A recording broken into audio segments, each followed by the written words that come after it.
When I learned last night about a training that was held to get, I guess, our city council familiar, or our city staff familiar with dealing with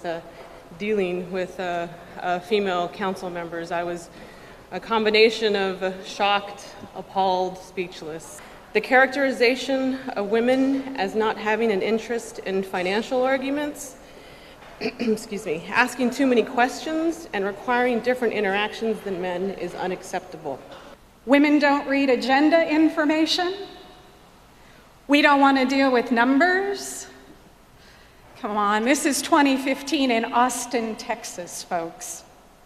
That's not what you have before you. The move to the 10-1 system of governance was about change, different voices, diversity of thought, and fortunately, about the way the composition of the council is made up. Citizens during those elections chose 7 of my colleagues for specific reasons, probably not because we were female.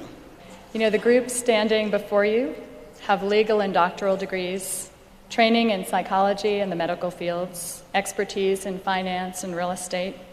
We've served in legislative halls, written treatises, fought fires, and taught in universities. And we draw on this training, experience, and expertise every day to do the job our constituents elected us to do, and we do our job well.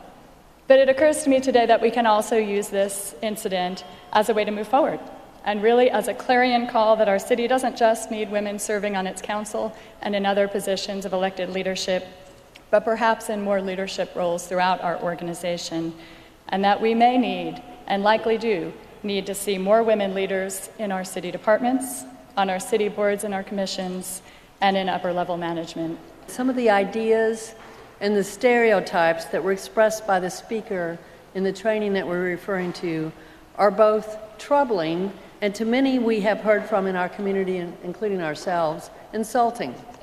Whether you believe women are from Mars, Venus, or Jupiter, talk about men basing their decisions on facts and women on emotions is just frankly outdated and highly unprofessional.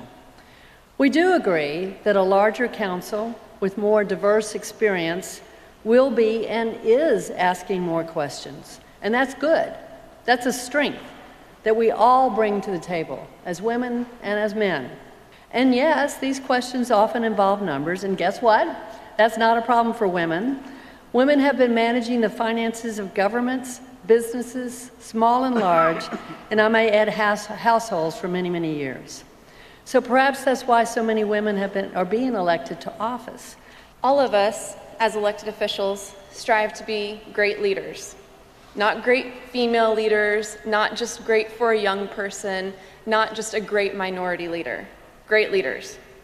And in order to achieve that, we must foster a culture that seeks acceptance for our differences and also recognition for our contributions in an equal way. What is so concerning to me about the presentation, the training session, was that it grouped all women together and stereotyped their thought processing and analytical skills. This message is so inappropriate and so outdated. These are not Austin values. These are not my values, and they send the wrong message to our future women leaders of tomorrow. I have to be upfront in acknowledging that this training should have been fully vetted to ensure that it was consistent with our values, and that didn't happen.